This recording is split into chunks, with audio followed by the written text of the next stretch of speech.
नमस्कार। आज का विषय है एक अभियान, मेरा परिवार मेरा राष्ट्र।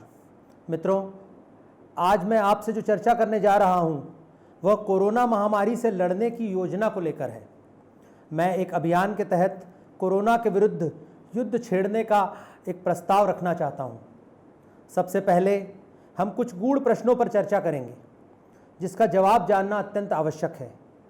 पहला प्रश्न है कि कोरोना के संक्रमण के इतने बड़े पैमाने पर समाज और देश में फैलाव के लिए कौन जिम्मेदार है? क्या यह जिम्मेवारी केवल सरकार पर डाली जा सकती है? क्या हम सब देशवासी इसके लिए जवाबदेह नहीं हैं? इसका उत्तर है कोरोना के प्रसार की जिम्मेवारी पूरे राष्ट्र के सभी नागरिकों की है। हमारी अज्ञानता और लापरवाही ही इस बीमारी के प्रसार के लिए जिम्मेवार है। अगला प्रश्न है कि ये सब कब तक चलेगा? आज पूरे राष्ट्र में हाहाकार मचा हुआ है, भय का वातावरण है, मृत्यु तांडव कर रही है। बहुत से लोगों ने अपने प्रियजनों को खो दिया है। हालांकि इस बीमारी से मृत्यु दर मात्र 2% है, लेकिन 130 से 135 करोड़ के हमारे राष्ट्र में यह संख्या भी बहुत भयावह हो सकती है। क्या दूसरी के बाद तीसरी लहर भी आएगी?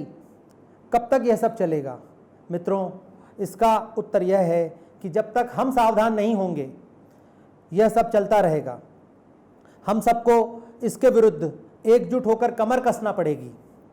अगला प्रश्न है कि इस महामारी से लड़ने की जिम्मेदारी किसकी है? केंद्र सरकार की, राज्य सरकारों की, प्रशासन की, डॉक्टरों की, अस्पताल की, कोरोना वॉरियर्स की, या राष्ट्र के प्रत्येक नागरिक की?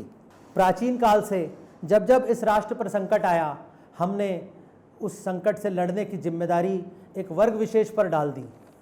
कौन लड़ेगा? क्षत्रिय लड़ेगा। हमारे देश के लोकप्रिय नेता एवं पूर्व प्रधानमंत्री श्री अटल बिहारी वाजपेयी ने एक बार संसद में अपने वक्तव्य में इतिहास की एक घटना का उल्लेख करते हुए कहा था कि प्लासी का युद्ध हो रहा था। जितने लोग युद्ध कर रहे थे उससे कहीं अधिक युद्ध भूमि के बाहर खड़े होकर युद्ध देख रहे थे। वे सब इस युद्ध का परिणाम जानना चाहते थे। सारे राष्ट्र के भविष्य का फैसला होने वाला था, लेकिन सारा राष्ट्र उसमें शामिल नहीं था। हमने समाज के एक बहुत बड़े वर्ग को लड़ने के अधिकार से वंचित करके रख दिया। इजराइल एक छोटा सा देश है, चारों ओर से शक्तिशाली दुश्मन राष्ट्रों से घिरा हुआ है, परंतु वे सभी राष्ट्र उससे डरते हैं। क्यों? इजराइल में लड़ने की जिम्मेदारी एक वर्ग विशेष को नहीं दी गई है, प्रत्येक नागरिक की है। प्रत्येक नागरिक को सैन्य प्रशिक्षण दिया जाता है और संकट आने पर पूरा राष्ट्र मिलकर उस संकट का सामना करता है।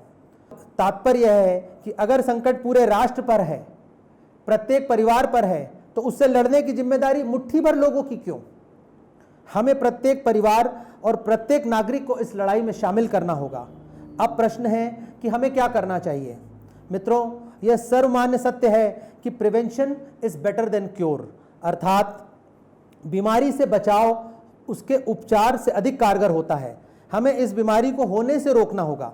किसी भी युद्ध में कुछ स्थापित तथ्य होते हैं जिनके आधार पर युद्ध लड़ा जाता है, जैसे योजना या स्ट्रैटेजी, तकनीक या टेक्नोलॉजी, संख्या बल या स्ट्रेंथ, और जज्बा या जोश।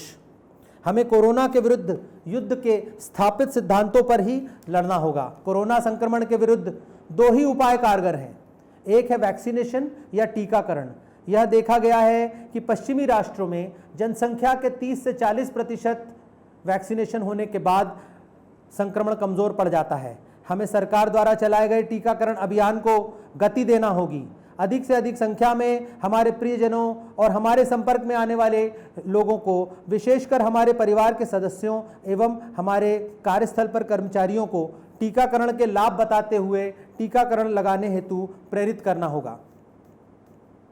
अब मैं अपने मूल विचार मेरा परिवार मेरा राष्ट्र पर आता हूं। हमारे परिवार की मूल इकाई हमारा परिवार है। परिवार से मेरा तात्पर्य निजी परिवार के अलावा कार्यस्थल पर कार्यरत कर्मचारियों से भी हैं, जैसे दुकान में काम करने वाले कर्मचारी, किसी फैक्ट्री में काम करने वाले कर्मचारी, अस्पताल में काम करने वाले कर्मचारी, सरकारी दफ्तर, विभिन्न कंपनियों के ऑफिसेस, कॉरपोरेट ऑफिस, धर्मस्थल, सामाजिक संगठन इत्यादि।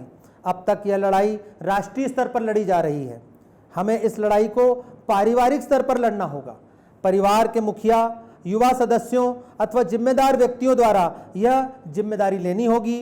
परिवार के प्रत्येक सदस्य से यह संकल्प लेना होगा कि हम पूरे वक्त मास्क लगाएंगे, 2 गज दूरी का पालन करेंगे, बार बार हाथ धोएंगे, अत्यंत आवश्यक होने पर ही घर से बाहर निकलेंगे और भीड़ भाड़ वाले स्थानों पर जाने से परहेज करेंगे। इन आदतों को, जिसे कि कोविड अप्रोप्रिएट बिहेवियर कहते हैं, हमें अपने रोज़मर्रा के जीवन में शामिल करना होगा।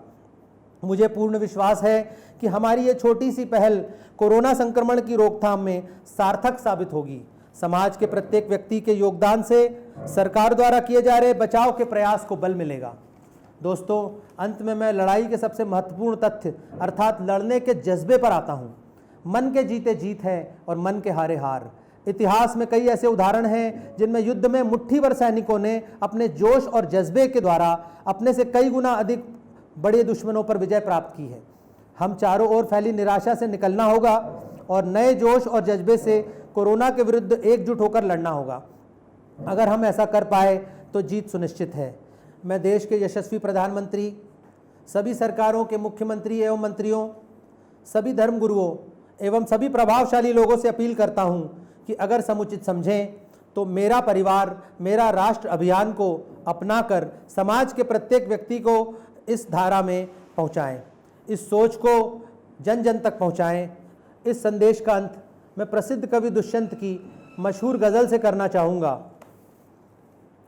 हो गई है पीर पर्वत सी पिघलना चाहिए, इस हिमालय से कोई गंगा निकलना चाहिए।